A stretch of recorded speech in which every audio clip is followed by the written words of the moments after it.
ফায়ুফসাহু লাহু কবরুহু 70 যিরান, আপনার কবরটারে 70 হাত লম্বা করে দেয়া হবে।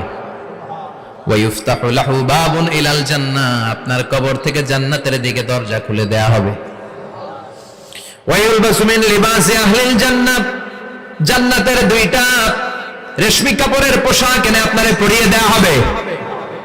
আর বলা হবে নাম কানাউ মিলা আরুস, ঘুমাও, sleep, you should get some sleep now, তোমাকে লম্বা সময় পরে দিতে হবে, ঘুমাও। কানাউ মিলা আরুস, যেমনি বর বাসর রাতে আরামসে ঘুম দেয়, বাসর রাতে যেমনি বর কনেকে নিয়ে মধুর ঘুম দেয়, তুমিও ঘুমাও, কেউ তোমার ঘুম ভাঙবে না। মালাক ইসরাফিলের কিয়ামতের জন্য ইসরাফিলের সিংহায় যে ফুৎকার আছে, ওই ফুৎকার ছাড়া কোনো কিছুই তোমার ঘুম ভাঙাতে পারবে না। আলহামদুলিল্লাহ পড়েন। আল্লাহ আমরাও যেন 4টা প্রশ্নের উত্তর দিয়ে লম্বা একটা ঘুম দিতে পারি, পড়ে না আমিন।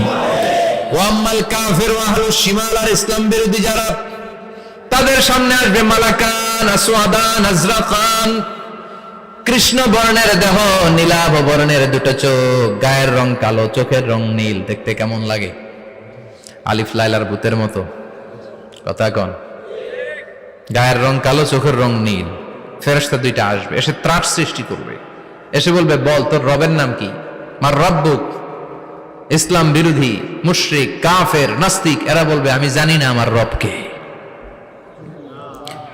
আমি জানি না, আমি তো আজীবন শুধু চেয়ার করেছি, মদ খেয়েছি, আমি ধর্ষণে সেঞ্চুরি করেছি দুনিয়ার বুকে, আমি টেন্ডারবাজি করেছি, চাঁদাবাজি করেছি, আমি মাস্তানি করেছি, আমার দাপটে এলাকার ইসলাম প্রিয়রা বাসায় ঘুমাতে পারে না। আমি ছিলাম টেন্ডারবাজ, আমি ছিলাম গডফাদার, সন্ত্রাসীদের লিডার, আমি ছিলাম ডন 1 2 3 সব, আমি ছিলাম ডনের ডন, আমি ছিলাম মাস্তান রংবাজ। রব টপ কি আমি তো জানি না। লাদ্রি লাদ্রি, আমার জিজ্ঞেস করো না। আবার প্রশ্ন করা হবে, ওয়ামা দীনুক, তোর ধর্মের নাম কি? বলবে লা আদরি, আমার কোনো ধর্ম নাই, আমার কোনো ধর্ম নাই, আমি শুধু মৌজ মাস্তিতে ছিলাম, আমি আনন্দ ফুর্তি করেছি, ইসলাম নিয়ে আমার মাথা ব্যথা ছিল না, আজীবন ইসলামরে আমি বাস দিয়েছি, চিল্লায় বলেন ঠিক কিনা? ইসলাম বিরোধীদের সাথে ছিল আমার চলাফেরা, আমার সব সাঙ্গপাঙ্গ ছিল গুন্ডা বদমাশ ইসলাম বিরোধী। রব কি, ইসলাম কি, এগুলো আমি জানি না। আমার এগুলো জিজ্ঞেস করো কেন? ধর্ম কি আমি জানি না, আমি কিচ্ছু মনে করতে পারছি না। 3 নাম্বার প্রশ্ন করা হবে, আচ্ছা আরিফ হাদার রাজুল, দেখো তো এই লোকটারে চিনো কিনা? কয় না, চিনি না, তবে মনে হয় এই লোকটারে দুনিয়ার বুকে আমি গালি দিতাম, এই লোকটার বিরোধিতা করতাম, ব্লগের মধ্যে এই লোকটার ব্যাপারে কুৎসা রটনা করতাম, এই লোকটার কার্টুন বানিয়ে আমি হিংসা ছড়িয়ে দিতাম, এই লোকটার ব্যাপারে আমি এলাকার মধ্যে অপপ্রচার চালাতাম। ফেরেশতারা বলবে, তাই? এই ছিল তোর ডিউটি? দাঁড়া, এখনই আমাদের খেলা শুরু, এখনই শুরু। ফায়ুতরাকু বিমাতারিক মিন হাদিদ, লোহার একটা হাতুড়ি দিয়ে মাথা থেকে পা পর্যন্ত পিটানো হবে, পিটিয়ে ওর গোশতের হাড্ডিগুলোকে থেতলে ফেলা হবে।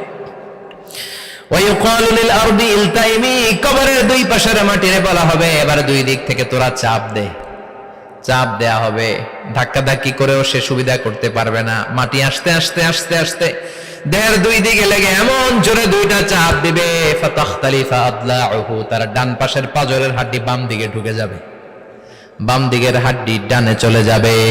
বিশ্বনবী বললেন, এই হাতুড়ি দিয়ে পিটানোর শাস্তি, কবরের চাপ দেওয়ার শাস্তি চলতেই থাকবে হাত্তাল কিয়ামা, কিয়ামত পর্যন্ত।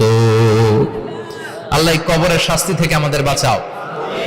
আমরা এই আযাব পেতে চাই না, আমরা যেন ঠিকভাবে কবরের 4টা প্রশ্নের উত্তর করে দিয়ে লম্বা ঘুম দিতে পারি। আল্লাহ তুমি তৌফিক দাও। এজন্য আল্লাহ বললেন, গোলাম দুনিয়া নিয়ে পাগল হয়ে থাকো না, এই দুনিয়ার জীবন আসল জীবন নয়, আসল জীবন হলো কবরের জীবন। জোরে বলেন ঠিক কিনা? এই জন্য মাঝে মাঝে কবরে যাবেন, কবরস্থানে দাঁড়িয়ে চিন্তা করবেন, এই জায়গায় আমারও আসতে হবে। দিন যাবে, রাত আসবে, বৃষ্টি হবে, শীত আসবে, কেউ আমার দেখতে আসবে না, একা থাকতে হবে, একা, বড় একা, অন্ধকার, বড়ই অন্ধকার। ওই কবরের জীবনের সামান গোছানোর দরকার আছে না নাই? ওই কবরে সুখে শান্তিতে থাকতে চাইলে নামাজ পড়ার দরকার আছে না নাই? কোরআন পড়ার দরকার আছে না নাই? ছেলে মেয়েগুলোরে মানুষের মতো মানুষ করার দরকার আছে না নাই?